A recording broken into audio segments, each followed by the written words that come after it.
Hello guys, kumusta na po kayo? Welcome back po ulit sa Luto Pinoy sa American. For today's video po, tayo naman po ay magluluto ng pork belly barbecue sa kawali. Ito po yung mga kakailanganin natin sangkap. Meron po tayo ditong pork belly. Maglalagay tayo ng calamansi juice, soy sauce, black ground pepper, pepper flakes, oyster sauce, bay leaves, yung atin pong ketchup, bawang, at saka yung ating brown sugar. Pag-check nyo na lang po sa description below, lahat po naman kailangan natin sangkap. At sana po sa mga bago dito sa aming channel, mag-subscribe po kayo sa Lutong Pinoy sa Amerika. Umpisahan na po natin ibabad tong ating pork belly at maghihintay tayo ng mga 2 to 3 hours bago natin siya lutuin. Hindi natin siya kailangan ibabad ng matagal kasi lulutuin naman po natin siya sa kawali.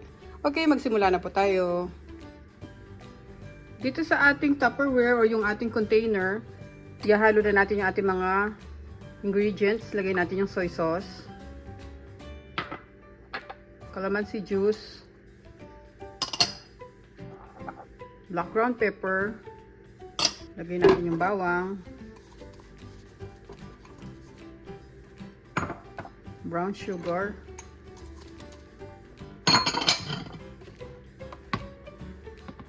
mix lang natin para matunaw na yung brown sugar natin.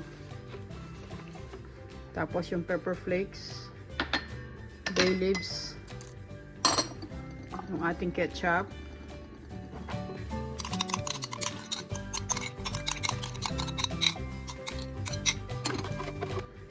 at yung ating oyster sauce.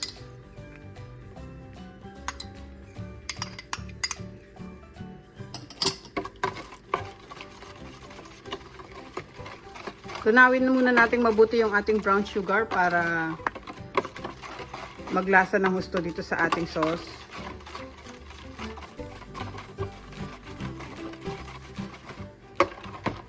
Ngayon nahalo na natin mabuti, lagay na natin yung ating mga pork belly.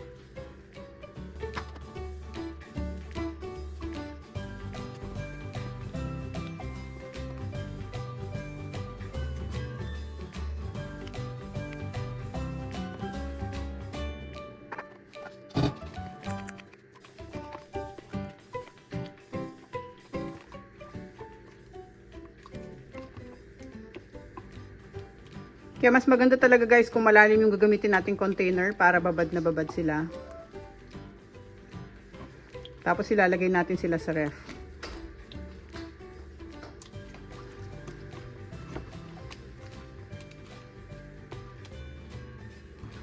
Ayan, nababad na natin yung ating mga pork belly. Maghintay tayo ng 2 to 3 hours. Lagay natin yung takip tapos ilagay muna natin sila sa ref.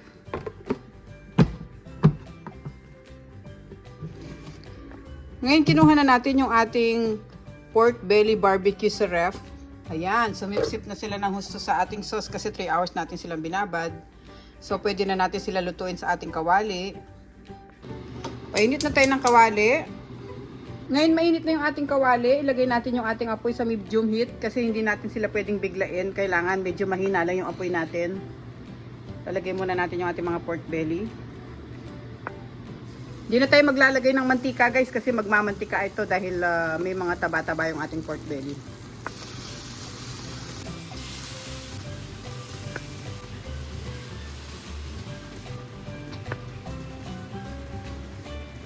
Hihinaan lang natin yung apoy guys para hindi sila mabigla at maluto sila na maayos.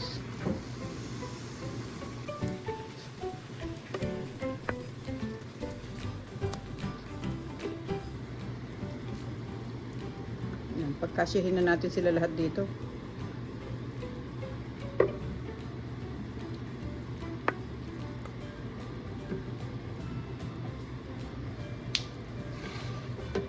Okay lang yan kahit huwag na natin silang takpan. Hintayin lang natin silang ma-drain yung sauce niya. Tapos tsaka natin papahiran mamaya itong ating extra sauce. After 5 minutes guys, pwede na natin silang baliktarin.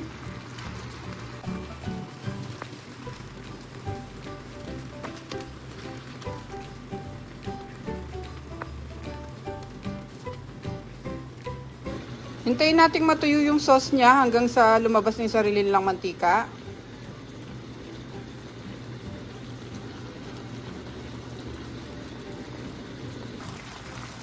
Ayun guys, medyo natutuyo na. Yan. Pwede na natin sila ulit baligtarin.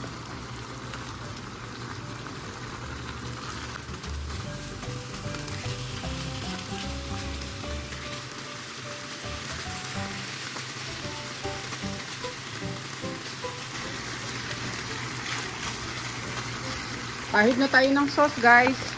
Hinaan pa natin yung apoy natin. Lagyan natin sa low. Para hindi sila mabigla. At hindi sila masunog kasi meron tayong brown sugar at ketchup. So, para maiwasan natin yung masunog yung ating barbecue, hinaan natin yung apoy.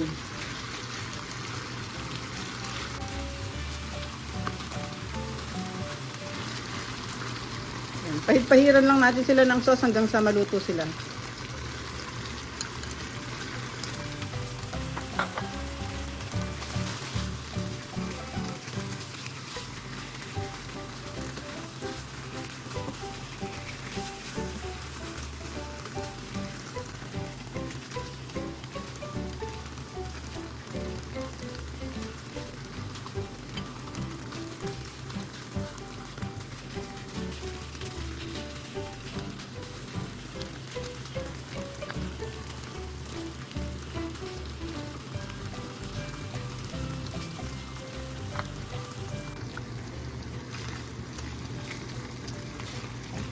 Yan guys, so napakasarap nitong ating pork barbecue. Para siyang tocino. Kung napapansin nyo, yan o. Pahiran pa natin sila ng isang beses, tapos pwede na natin silang tanggalin dito at luto na sila. Guys, sarap nito oh.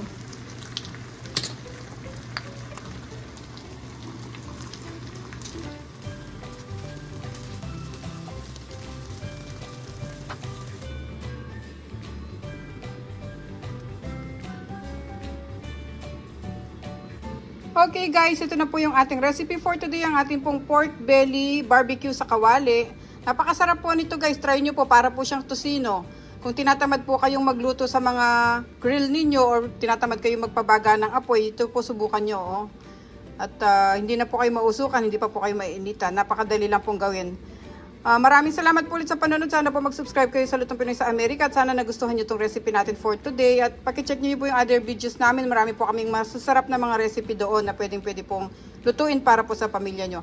Ingat po tayong lahat guys. Kain na po tayo. Ito po ang ating recipe for today. Salamat po. God bless po.